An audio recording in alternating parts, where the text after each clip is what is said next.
ganda dito sa dagat. Tapos kitang-kita mo rin yung mga magagandang wind turbines dito sa Pagudpod.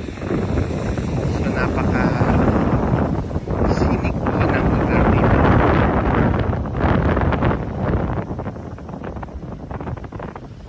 May mga cottage dito.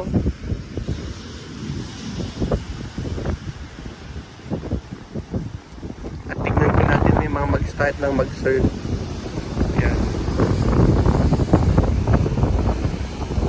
Zoom natin.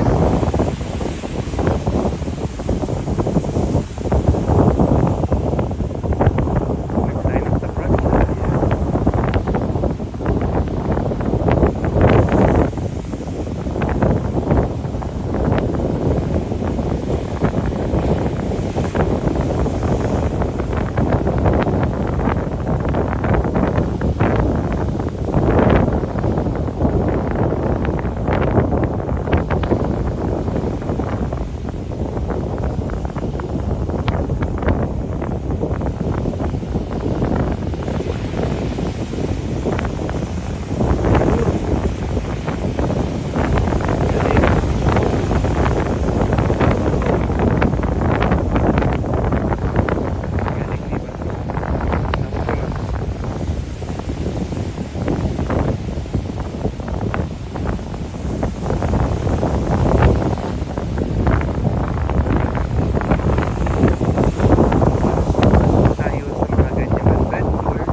Natin pupunta na sa Sabang Beach, pupunta tayo ng Bulacan, pupunta tayo ng Lighthouse.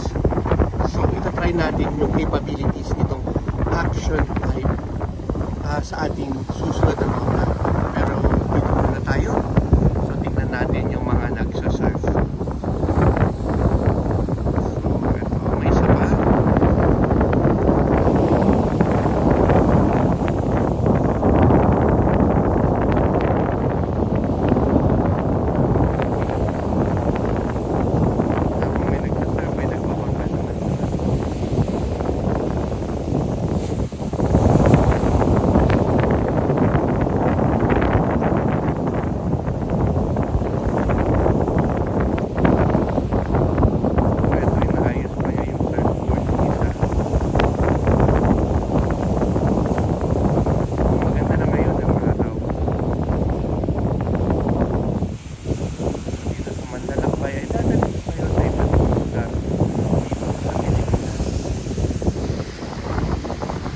Ito yung capabilities naman ng ating iPhone 15 Pro Max.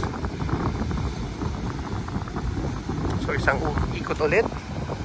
So gumanda na yung araw. So ito yung white sand ng Pagudpod. At ito naman yung windmills ng Pagudpod. At syempre pa, umpisahan natin ang ating pag-vlog ng Ilocos Norte. Sa mga susunod nating puntahan ay gagamitin natin itong DJI Osmo Action 5 Pro. So ito po yung susunod, sa susunod na video, ito po yung makikita nyong gamit na natin. Ayan. So i-unbox na po natin ito. So, eto na po ang ating DJI Osmo Action 5 na i-unbox natin para gamitin natin sa pagko-content dito sa Ilocos Norte. So, marami pa tayong pupuntahang lugar. Ang oras ay 3:00 na. Pero tignan nyo, pwede siya sa madaming magagandang feature, kagaya ng diving. Gusto ko yung Action 4 ko kasi maganda siya sa night nung nag-dive ka ng gabi. Ang ganda, kuhang-kuha nyo nasa ilalim, especially pag may ilaw ka. So ito mga adventure. So susubukan natin lahat ng capabilities na yan ng Osmo Action 5. So gusto ko yung Action 4 ko, kaya nag-upgrade ako ngayon ng Action 5 na gagamitin natin dito sa Ilocos Norte. So buksan na po natin. Paano bubuksan? Ito.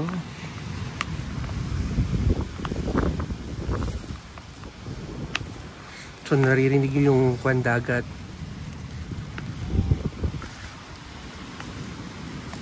Nahirap magbukas.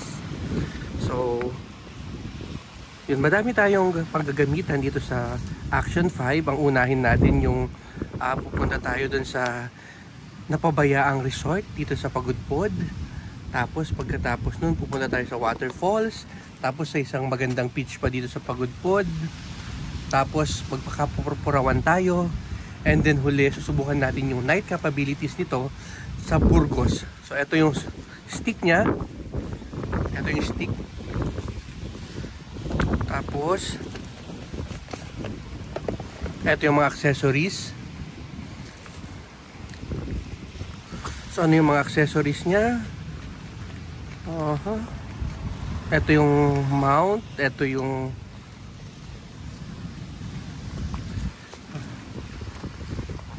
batteries. Yan, battery. 3 battery to. And charging cable. So tapos nyan, so ito yung kanya, yung ito stick. Yung stick niya, yung stick, ano ba yun? Kasi magnet to, so may na magnet na. Ito, so nasa na yung screw nito?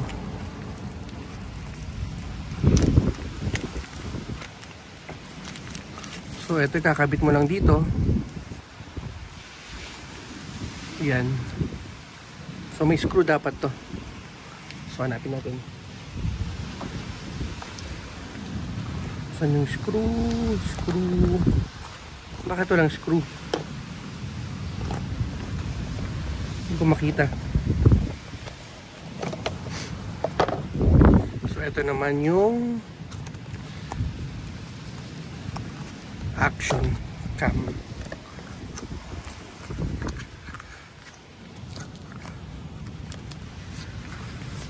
So ito yung action camera. At ito yung, ay nandito yung screw nya. Ito yung, oops, nahulog. Ito yung casing nya. So tignan po natin. So i-assemble lang po natin. So ito na yung Action Cam, Action 5 Pro. So ito yung gagamitin natin dito sa Ilocos. Nasa na natin yan. Sobrang fan na ako ng Action Cam. Especially nung nag-night diving sa Camiguin. Sobrang ganda yung kuha. Pero hindi ko yun na-post kasi nga sa work ko yun. So ito. So ito yung screw. Ito yung dito mo siya ilalagay. May bago siyang, ito yung bago yata kasi wala dito dati yung luma. So ito yung bago. May ikon siya. Okay. Patignan natin. So ito lang. Yan. Oops. Yan, tapos na. And ito yung screw na i-attach sa stick. So ito.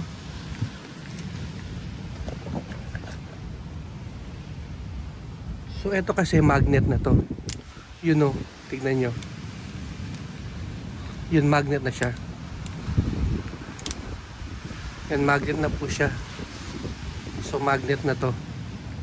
Then ito na lang, screw mo na lang siya. Yan. So ito na po yung gagamitin natin sa content dito sa Ilocos Norte. Mga kapwa manlalakbay, eto na po ang ating DJI Action 5 Pro na gagamitin natin sa ating contents dito sa Ilocos Norte. So abangan nyo sa susunod na mga episode ang ating napakagandang tour dito sa Ilocos Norte gamit ang ating DJI Action